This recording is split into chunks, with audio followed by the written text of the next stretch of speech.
ஓம் ஸ்ரீ வராகி தாயே போற்றி. என் அன்பு குழந்தையே, இப்போது இந்த வராகி அம்மா உன்கிட்ட அவசர அவசரமா ஒரு செய்தி சொல்வதற்காக தான் வந்திருக்கிறேன். நான் சொல்வதை கேட்டு முடிக்கும் நொடி நிச்சயமாக உன் கைகளில் நீ எதிர்பார்த்த ஒன்றை ஒப்படைப்பேன். ஒவ்வொரு நாளும் உன் வாழ்க்கையில விடியும் போது ஒரு எதிர்பார்ப்போட தான் விடியுது. ஆனா முடியும் போது அது ஏமாற்றமாக வெறும் அனுபவத்தை கொடுப்பதாகத்தானே இருக்கிறது. எனக்கு தெரியும் என் செல்லமே, நித்தமும் பல விஷயங்களை எதிர்பார்க்கும் உன் வாழ்வில் இன்னமும் எதுவுமே முழுவதுமாக நடந்த பாடில்ல. எப்போது பார்த்தாலும் கஷ்டமும் ஏமாற்றமும் மட்டும்தான் உனக்கு மிஞ்சுது. எல்லாரும் உன்னை அலட்சியப்படுத்துறாங்க. எதுவுமே நீ நினைச்சது போல நடக்கிறது இல்லைன்னு எனக்கு தெரிஞ்சதாலதான் இப்போதே நான் உனக்கானதை நிறைவேற்றி உன் விருப்பமெல்லாம் உன் கைகளில் வந்து சேரும்படி அவசர செய்தி சொல்ல ஓடி வந்தேன் என் செல்லமே. நீயே பல சமயங்கள்ல பல விஷயங்களில் மிகவும் அலட்சியமாகத்தானே நடந்து கொள்கிறாய். உன் வீட்லயும் சரி வெளியிலயும் சரி, எதை எப்படி பாதுகாக்கணும், எதுக்கு எவ்வளவு மதிப்பு கொடுக்கணும், எதை எப்படி மரியாதையா நடந்துக்கணும்னு இன்னுமே உனக்கு தெரியாததால் தானே பல இழப்புகளை சந்தித்து கொண்டே இருக்கிறேன். நான் சொல்றதை கேளு. வெளியில பழகும்போது கூட மனிதர்களின் உடையை பார்த்து பழகக்கூடாது. அவர்களுடைய உள்ளத்தை பார்த்து அவங்களுக்கு நல்ல குணம் இருக்கான்னு பார்த்து பழகணுமே தவிர, ஒரு மனிதனுடைய காசு பணம் செல்வத்தை நினைச்சு அவங்க கிட்ட பழகவும் வேணாம், அவங்களுக்கு மரியாதை கொடுக்கவும் வேணாம். எப்போதும் எல்லா மனிதர்களிடமும் பணத்தை காட்டிலும் முக்கியமான ஒரு நல்ல குணம் இருக்கும் அல்லவா? அந்த குணத்தை பார்த்து நீ பழகு என் செல்லமே. ஒரு இடத்துல ஒருத்தர்கிட்ட உனக்கு உரிமை உண்டுன்னு தெரிஞ்சாலும் கூட அவங்க உனக்கு மதிப்பு கொடுக்கறது இல்லைன்னு தெரிஞ்சா அவர்களிடம் பேசாமல் ஒதுங்கி இருப்பது தானே சிறந்தது. உன் கூட பிறந்தவங்களோ உன் குடும்பத்து உறவுகளோ அவர்களிடம் உனக்கு எல்லாவற்றையும் கேட்பதற்கு உரிமை இருக்குது. ஆனா நீ கேட்டா உனக்கு உரிமையோடு நீ கேட்கும் கேள்விக்கு பதில் சொல்லக்கூடிய கடமை அவர்களுக்கு இருந்தாலும் அவங்க அப்படி செய்வாங்கன்னு நீ நினைக்கிறியா? உன்னை மதிக்காத இடத்தில் நீ ஒருபோதும் கால் வைக்க கூடாது என் செல்லமே. உன் மனசுல எவ்வளவோ ஆசைகள் இருந்தது. ஆனா இப்போ எதுவுமே நிறைவேறாம ஏமாற்றத்தை மட்டுமே சந்தித்து சந்தித்து இப்போது நிம்மதியாக மட்டும் இருந்தால் போதுமென உன் வாழ்க்கையே நொந்து போய் நீயும் எல்லா ஆசைகளையும் மறந்துதானே வாழ தயாராகி விட்டாய். எனக்கு தெரியும் என் செல்லமே. இப்போதெல்லாம் நிம்மதியாக இருந்தால் போதுமென உன் வாழ்க்கை எல்லாவற்றையும் வெறுக்க தொடங்கிவிட்டது. ஏன்னா அவ்வளவு கஷ்டங்களையும் பிரச்சனைகளையும் சந்திச்ச உன் வாழ்க்கையில இன்னும் நிம்மதி என்பது எட்டா கனியாகத்தானே இருக்கிறது. அன்பு இருக்கிற இடத்துல நல்லா சிரிச்சு சந்தோஷமா இரு. அங்க உன் கவலைகளை மறைச்சாலும் உன் கவலைகளை அவர்கள் புரிந்து கொள்வார்கள்.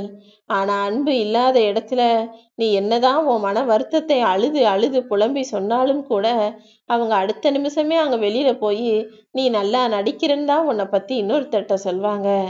அன்புள்ள இடத்தில் நீ மறைத்து கொண்டு அத்தனையையும் மனசுக்குள்ள வச்சுக்கிட்டு சிரிச்சாலும் அவர்கள் உன்னை பற்றி புரிந்து கொள்வார்கள். அன்பு இல்லாத மனிதர்களிடம் நீ அழுது சொன்னாலும் அவர்கள் உன்னை நடிக்கிறாய் என்றுதான் சொல்வார்கள் என்பதை புரிந்து கொண்டு யாரிடமும் எக்காரணத்திற்காகவும் எக்காலத்திலும் உன்னுடைய கவலையை சொல்லாமல் இருந்துவிடு என் செல்லமே. ஒருவர் காலில் சென்று விழுகும்போது விழுபவரின் கர்ம வினையில் ஒரு பகுதி ஆசீர்வாதம் செய்பவர்களிடம் போய் சேரும் என்பதை புரிந்துகொள். ஆசீர்வாதம் செய்பவர் இறையருளின் துணை கொண்டு உன் கர்ம வினைகளை கழிக்க தெரிந்தவராக இருந்தால் தப்பிச்சிருவாங்க. அதை தவிர்த்து எல்லாரும் என் காலில் விழுகணுன்ற அந்த புகழ் போதை மயக்கத்துல இருந்தாங்கன்னா உன்னுடைய பாவம் எல்லாம் சேர்ந்து அவங்களுக்கு போய் அவர்கள்தான் துன்பப்படுவார்கள். நான் சொல்வது புரிகிறது தானே? யாரு கால்லையும் போய் விழுகிறதுக்கு முன்னால நல்லா யோசிக்கணும். ஒருவர் வந்து உன்னுடைய காலில் விழுகிறார்னா அவருடைய பாவம் உனக்கு வந்து சேர்வதற்கு வாய்ப்பு இருக்கிறது. அந்த பாவத்திலிருந்து தப்பிக்கக்கூடிய அளவுக்கு உனக்கு இறை அருள் இருக்கா, இறை பக்தி இருக்கா, புண்ணியம் செஞ்சிருக்கியான்னு யோசிச்சுக்கோ. அதே போலதான் நீ அடுத்தவங்க காலில் போய் விழுந்தாலும் உன்னுடைய பாவ முட்டைகள் குறைந்து போகும் என் செல்லமே. எல்லா விஷயங்களையும் புரிந்து நடந்துகள். தொப்புள் கொடி உறவாகிய தாய் தந்தையர் காலிலும் கோவிலில் கொடிமரத்திற்கு கீழும் விழுந்து வணங்குவது மட்டும்தான் சிறப்பு. வேற யார் காலிலையும் தேவையில்லாம போய் விழுகாத. தேவையற்ற பகுதிகளை இழக்கிற போதுதானே ஒரு சாதாரண கல் சிற்பமாக மாற முடியும். நீயே பாரு.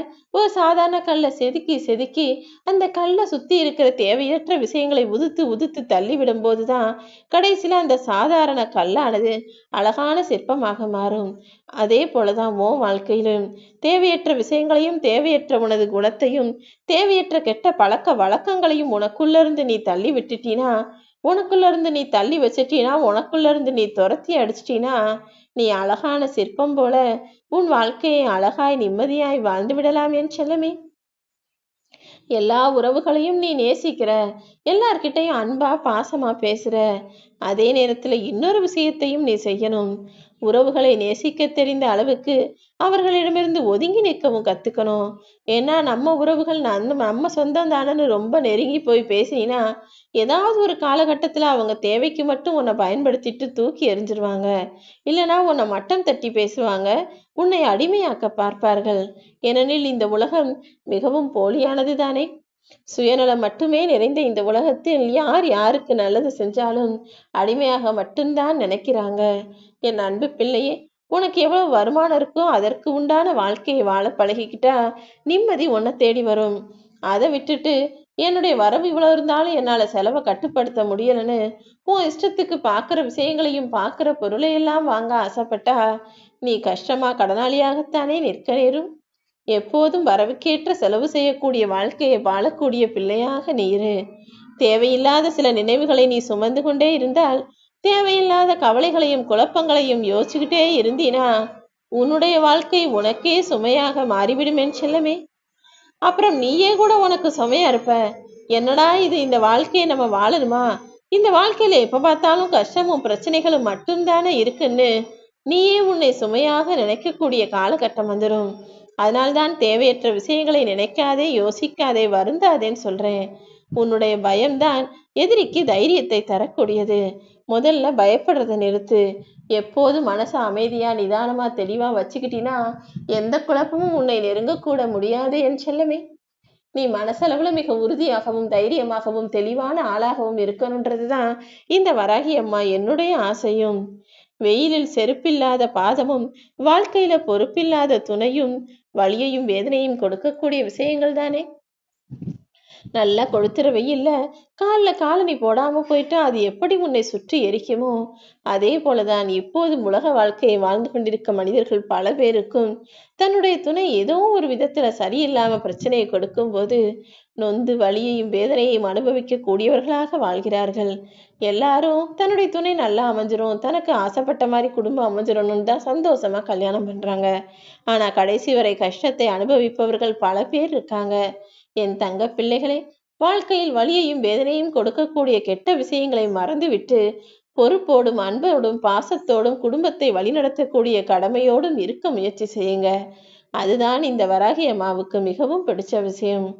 காசு கொடுத்து கடவுளை பார்த்து கடவுளுக்கும் காசு கொடுக்குறேன்னு உண்டியல்ல போட்டு அப்புறமா கடைசியில கடவுள்கிட்டயே வந்து எனக்கு காசு பணம் செல்வம் சொந்த வீடு கொடுன்னு கேட்பவன் தானே மனிதன். இப்படி எல்லாத்துலயும் லஞ்சம் கொடுத்து கொடுத்து கடைசியில என்கிட்டயே வந்து காசு பணம் கேட்கக்கூடிய என் பிள்ளையே, உனக்கு எதை கொடுக்கணும் எப்போ கொடுக்கணும்னு எல்லாம் எனக்கு தெரியும். நிச்சயமா நீ எனக்கு நன்றி சொல்லக்கூடிய வகையில் தான் உனக்கான வாழ்க்கையை உயர்வானதாக நான் அமைச்சு தரப்போறேன். அவசரப்படாத. கூடிய விரைவிலேயே உனக்காக நீ எதிர்பார்த்ததை நிச்சயமாக உன் கைகளில் பெற்றுக்கொண்டு நன்றி சொல்லத்தான் போகிறாய். உன் வாழ்க்கையில நீ சந்திக்கும் பலதரப்பட்ட மனிதர்கள் எல்லாம் உனக்கு பாடமாக வந்தவர்கள் தானே. எல்லார்கிட்ட இருந்தும் கத்துக்க வேண்டிய விஷயங்களை கத்துக்கோ.